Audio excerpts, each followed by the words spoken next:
What's up, guys? Welcome back to CS2 Daily. I hope you're all having a great day. Some huge roster news today before we even get into the games, and then we'll jump into the EWC quarterfinals where Aurora took down HEROIC to book their first big semi-final in a while, and Falcons edged out MOUZ in a tense three-map series to keep their home crowd dream alive. Don't forget to drop a like and subscribe. I'd really appreciate it. Let's get straight into it. Okay, so before we kick things off with the match recaps, there's some pretty big roster news out of FaZe Clan. First up, FaZe have officially benched EliGE after just 8 months with the team. His numbers weren't even that bad. He put up a 1.11 rating during his stint, but results just didn't follow. Since Rops left, FaZe have struggled to find the same flow, and even with EliGE's aggression, the team never looked balanced. Their best finishes were third at PGL Bucharest and a quarterfinal at the Austin Major.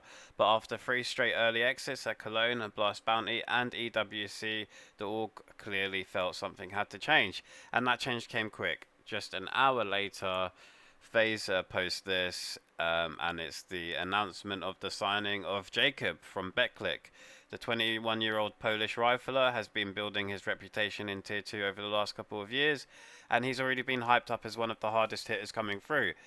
His former coach Bogdan even said Jacob shoots as hard as Twist or Nico, and that's some serious praise. He posted a 1.13 rating with Betclic this year and had some strong performances at PGL Bucharest, including wins over Astralis and the Mongols. Funny enough, he actually struggled against FaZe at that same event, but now he's joining them to inject some youth and raw firepower into what was the oldest roster in the top 10 at an average age of 28.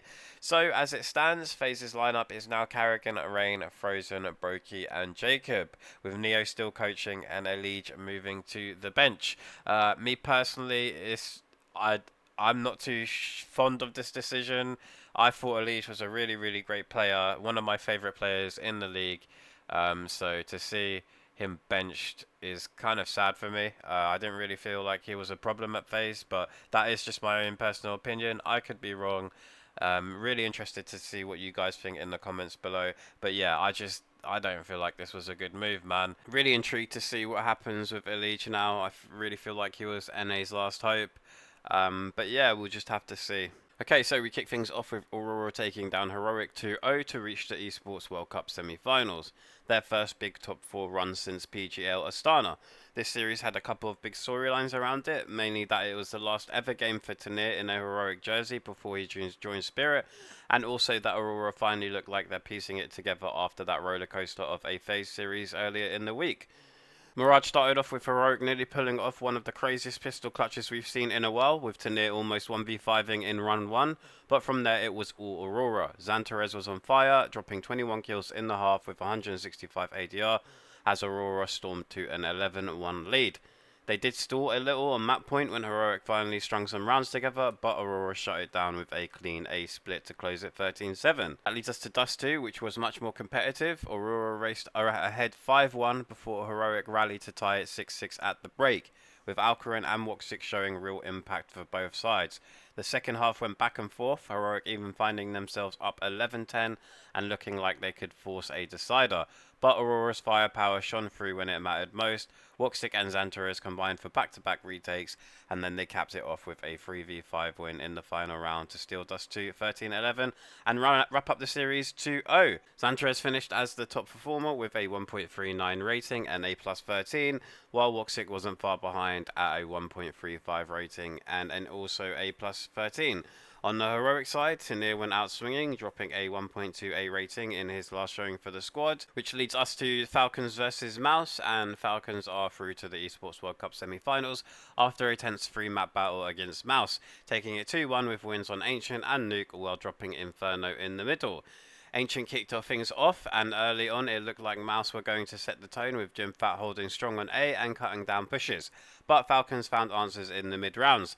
Kixon and Kyosuke combined for a huge 3v5 turnaround on a half-buy that completely flipped the script, and from there Falcons started stringing things together.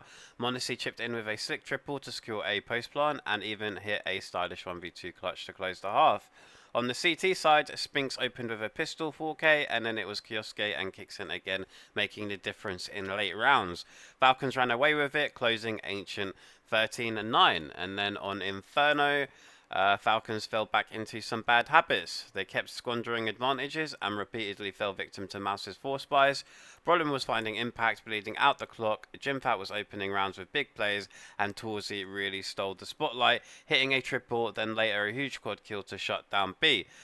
Nico did try really hard with his team with this ace against the Pistols, but MOUZ stayed in control and took Inferno 13-8 to force a decider.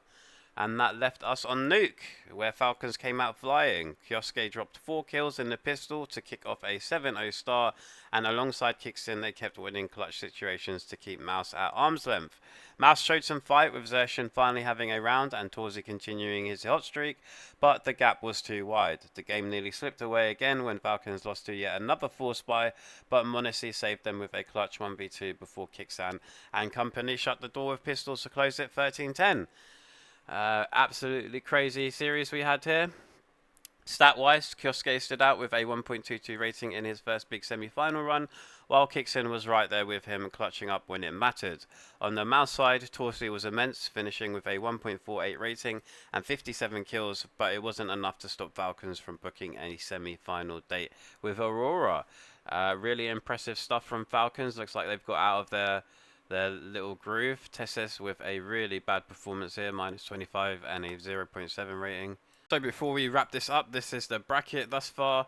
To later today for me, tomorrow for the majority of you, it will be the semi-finals, and it will be Vitality versus the Mongols and the Falcons versus Aurora. I'm really hoping to see a Vitality versus Falcons final. I think that would be an absolute banger, and I have a really strong feeling Falcons might even take this whole tournament, to be completely honest with you. They're riding a momentum, but either way, it should be a really, really interesting day of CS2. If you want to stay updated, don't forget to drop a like and subscribe. I'd really appreciate it. And as always, thanks for watching. Take care.